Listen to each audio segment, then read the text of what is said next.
Hey, AP Psych. For another day of image review, go ahead and view the following.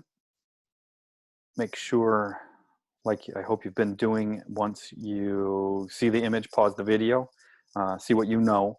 You're going to want to have as much available for you at recall as possible. So let me switch to share screen, desktop, and let's start. So there's the first image. We've got somebody, in this case, hooked up to a machine. What's the machine?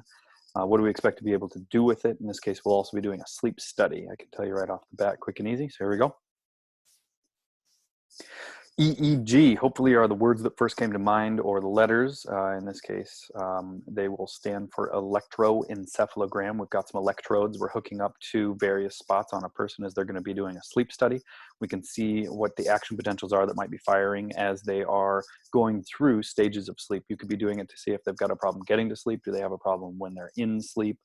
Going through or progressing through the different stages. So if we're talking like REM sleep, you'd want to be able to do that so that you can get the effects that would be positive or good for you, that would be mentally, or if it's going to be a deep stage sleep, stage 3, in which you're going to be recuperating or rejuvenating physically. We can see that progression of all the different things. And then, so what do we have when we are actually looking at the different things? So waking, we're going to see beta waves. That's a normal brain, some activity, watching this, looking at that. What's this over here? As you progress through the day, that would be the normal thing that we're going to see. We're going to see some deep concentration, alpha waves. If we've got a whole lot of things going on, we're actually doing something, not just spacing out beta wave style. If we're in actual stage of sleep now, so I'll put a little line of demarcation on here. Should we hit something in which we're seeing stage 1, NREM, in this case it's 1, and we're going to call any of the things that aren't REM, NREM, for non-REM. REM is the thing, REM is the important thing, especially when we're getting through those stages of sleep. NREM 1, if you recall from a while ago, would have been you start to kind of nod off. If you're sitting next to someone or near someone, you can observe them and they're hitting that stage 1 of sleep. They'll start to get a little bit more deeper breathing. The eyes would definitely be drooping. You could see the head kind of start to nod a little bit. If I woke you up in NREM 1, wouldn't necessarily think that you had fallen asleep. You wouldn't really miss too much of anything. Your echoic memory can pick up for almost up to 20 seconds, depending on what the activity is, some sort of noise or whatever you had been listening to. So if you kind of start to fall in that, you wouldn't necessarily miss what was on the TV and not be able to catch up or just kind of refocus and go right back towards it. But if we go to NREM stage 2, now you're actually going to have a difference, and we start to see that this clear difference here between the alpha waves, super busy, super thought, lots of stuff going on, to now we're kind of getting a little more jagged to even more pronounced in the NREM 2. NREM 2, you will actually know that you would have fallen asleep if you did fall asleep. There's going to be full drooping and probable or potential drool if that's something you're doing, or you're upright and trying to fight it, kind of a deal. And you would need to, if you were watching something on TV, you'd need to back it up. Or if it was a lecture and you were falling asleep in a class or something like that, you'd have to look at somebody's notes or see what happened, or rewind it if you were watching it, something like this, whatever it might be. So we are progressed to, then we go to deep stage sleep. I'll move this up so that wonderful watermark isn't actually blocking us too badly. Delete the drawing, delete the drawing. NREM 3 is going to be the deep wave sleep. We're starting to see delta. So it looks like big, pronounced. This is where you're going to, if you have problems like being woken up, it's going to be the most difficult stage to wake somebody up. If you're going to play a prank on someone because you've been on quarantine for a month and you want to put their hand in warm water and see if they'll urinate, that's the stage you want to do it. You're looking at 30-ish minutes into the sleep cycle, 30 minutes plus, then you would want to do that sort of a deal. NREM 3, deep wave, physical benefits there. And then we get to REM sleep, and we're going to have it look very much like it's an awake, and regular activities are going to be happening in your REM sleep. Because what are you doing? In REM sleep, you are actually dreaming. You are having activity go on. You're dreaming about chasing the squirrel. You're dreaming about doing the homework. You're dreaming about writing an essay, whatever it might be, going for a bike ride, getting to go actually do things regularly out in public. Whatever it is that's going on in your dreams, you should be having them. If I see that you're in a REM cycle and I wake you up, if you're doing some sort of a sleep study, the vast majority of people would report having a dream and be able to recall what that dream was. Let's see what's on the next thing. Oh, here's a great one. That's what I was thinking next. Okay, here we go. We'll pause. What is this? How would you explain it? What's going on here? What differences happen as you progress through sleep? All good questions. Okay, so on the x-axis, we have hours slept. 1, 2, if you're doing an 8-hour sleep, this would be a pretty standard progression of what we would anticipate to see that you go through. So starting, you're awake, and then you're gonna kind of fall asleep here after, I don't know, 10, 15 minutes. Usually it's actually shorter than people think it would be. And they got to go, 5-ish minutes in stage 1, 20-ish minutes in stage 2, and then they actually hit some real deep sleep, and then they jump out of it. And we get some of that REM cycle sleep. And a couple of things to note here. I'll start right with the REM cycle. As we continue to get to that REM cycle here, we usually find that that's going to increase, or you get more of that REM sleep, more dream stuff as you progress through that sleep cycle, through the course of the night, as you get to the 8-hour mark or 10-hour, whatever it is that you're sleeping. Also of note right here, or worth noting, would be that you probably, if you're getting all the way through your cycles of stage of sleep as you would like to do, you probably are coming right out of that REM cycle as or just before you wake up, assuming you're able to get up on your own and you're not having your alarm need to wake you up or something like that. That's why you probably do remember your dreams first thing in the morning, and then you start to forget them later, assuming you were in that stage. If you wake up and you're groggy and you don't know what's going on, and it's going to be like the rough start of a day, probably you were somewhere down here and you didn't get the chance to get all the way through a cycle or the final cycle of stage sleep. Also, if we're getting down and we have that deep sleep, progress here in the 2nd hour, deep sleep, fast forward late end of the 3rd hour, start of the 4th hour, we've got deep sleep again. Suddenly that doesn't happen as much anymore. Once you've gotten through about or approximately 4 hours of sleep for most people, deep sleep doesn't happen anymore. We don't think that physically rejuvenating component to the sleep process is going to be necessary. So we'll see more REM and less deep sleep as we progress there. Also, if you miss out on a significant portion of a night of sleep, or you get a couple of bad nights of sleep for whatever reason, we would anticipate that the REM cycle, or the quantity of time that you're spending here in that dream stage, is going to do an increase the next night. So you'll have more of that at each of these stages. And that is a term, and one that I would want you to be able to recall, which is going to be REM rebound. More of it the next time. That's really great writing that I can do with just my finger here. Rebound. I'm going to do REM rebound. That increase. If we lose some sleep, then we get more of the REM cycle sleep the next night, which probably provides for decent evidence for one of the most important parts of sleeping is that you get you get to do that sort of a thing. All right, go on to the next thing. Hey, some brain parts, some picture, melatonin production suppressed and light. Okay, what's going on and what might be some brain parts here and a gland and whatnot.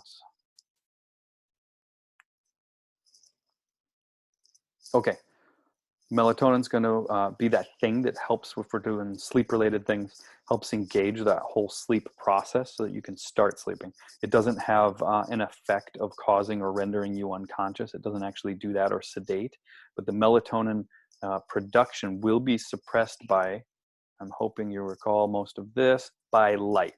In particular, the blue wavelength of light, when it hits the eyeball, is going to interact with some brain parts here. So we're going to see super impressive, supercalifragilisticexpialidocious, superchiasmatic nucleus will be the thing, part of your hypothalamus, that's going to pick up on and monitor whether or not you're getting light, blue wave light, and then your brain thinks that the sun must be up. If you've got that, then you should be awake, and as soon as the sun goes down and it recognizes that that's not happening anymore, you're no longer going to suppress the production of melatonin, so you're going to increase, clearly, the quantity of melatonin that you've got. And this happens with the pineal gland. So you can make that thing, so it's time to kick it on, and then we spread that through blood vessels, and it helps to engage the sleep process. Other brain parts and things that are going to help to do that, if we're talking brainstem, your level of arousal is going to be brought on or largely controlled by what part? It's going to be your reticular formation, and then there's a portion of that too. The pons is the thing that's actually going to say or engage that it's time to go to sleep, and that gets helped with this whole monitoring process of the lights. The light goes down, we're calm, and then we lay down, and then we start to hit stage 1. We go into stage 2. We think we're asleep. Stage 3, deep sleep. We're really there, and then eventually REM and etc. All right, move on. Hey, some sleep disorders: insomnia, narcolepsy, sleep apnea, sleepwalking, sleep talking, and some night terrors. There's a prevalence rate. There's the actual effect of what's going on. And then let's go ahead and why don't you run through and what's the gist of it? What's like the description? What do we see happening if you have a case of this actual thing? Okay, for insomnia, there's a 2-part thing to it. Almost everybody would be aware of. It's a pretty well-known one, that you have a difficulty falling asleep, but the second part would also be staying asleep. 1 in 10 adults, 1 in 4 older adults, and then the result would be that you're chronically tired because you're not getting that quantity of sleep that you need. Can you die of sleep? Yes, in theory, although like fatal familial insomnia is pretty rare. It would not be something that you need to worry about. If you're not getting enough sleep, you're just gonna spontaneously fall asleep. You could not stop it. It's required physiological function, so just not gonna happen. But definitely, true insomnia is a real problem. You can take melatonin supplements, or you could do like Ambien or some sort of sedative that causes you go to sleep. We don't think that the effects of taking various drugs like Ambien or over the counter, not over the counter, what do we call them, generic versions of it, because they kind of just knock you out. We don't think that it's as good a recuperative sleep as you would otherwise get if you can do it on your own. So if you've got insomnia and you're taking those, I believe the typical pharmacological recommendation is take it as needed, but don't do it constantly. Don't do it to excess. And I think the addiction for something like that is going to be a mental one and not a physical one. You don't go through withdrawals from that sort of a thing, but then you do think that you need it and you do want it to go to sleep. All right, fast forward, what happens with narcolepsy? Pretty rare, very rare, actually, by comparison, although certainly normal course of a lifetime, you'll know a few people that probably have it. What do we see take place? It's going to be one in which you suddenly fall asleep. You can't stop yourself. You can call it a sleep attack. You basically just right out of the blue. And you can have a couple of things that might exacerbate it. If you're overly stressed, diet can do a thing with that, but suddenly they just get knocked out basically. So if you truly have it, and you truly have it in a circumstance that would be concerning or with some regularity, you definitely need to limit some of your activities, what you should be doing or permitted to do potentially. All right, apnea, 1 in 20. This is relatively common then, and much more so for adults. What do they stop doing? There's a cessation of the breathing process. They aren't going to be able to get the oxygen that they would want while they're breathing. So it causes them, whether they're aware of it or not, to suddenly be waking up on occasion. They are certainly going to be the first thing you think of or see with that would be snoring, would be an easy sign of it. If your airway isn't clear, it's going to be obstructed. You can hear that taking place. And we do see that you're going to have both physical and some mental side effects of that if you're really not getting the quantity of sleep that you need. Typically, or more frequently, this would be with men overweight, and men overweight middle-aged, although 1 in 20 for adults, it is pretty common. So it's certainly not just them at risk for it. Somniloquy is sleep talking, or somnambulism would be sleepwalking. And this is going to be one that, instead of insomnia, narcolepsy, and sleep apnea, largely or typically going to be one that affects adults. Now we're looking at something that probably affects children more. What do we see that's actually going to be happening? So they might sit up, they might walk, they might speak. They're doing some of these things or activities. And in this case, it's happening during deep sleep. And it can be a danger. It's not a problem to wake them up, though, unlike some movies, Step Brothers in particular, where they freak out if you try and wake them up. That's not a concern. That, in fact, you probably should stop them from doing whatever it is they're doing.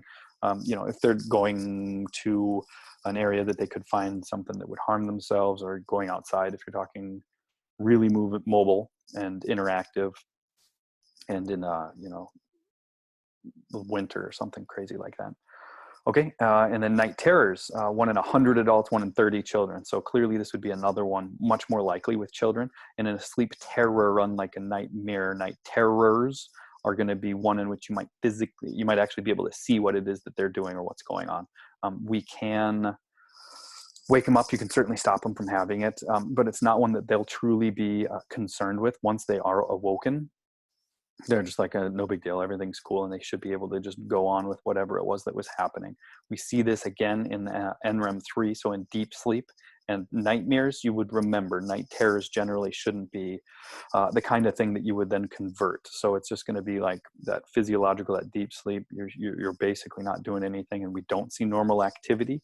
So we're not going to have a narrative like a nightmare, not something that you would remember in the morning. And again, clearly, this tends to abate with age through adolescence. You tend to see that shouldn't happen anymore. Enuresis, bedwetting, and bruxism, tooth grinding, also much less prevalent for through young adulthood, through adolescence and adulthood. That generally just goes away.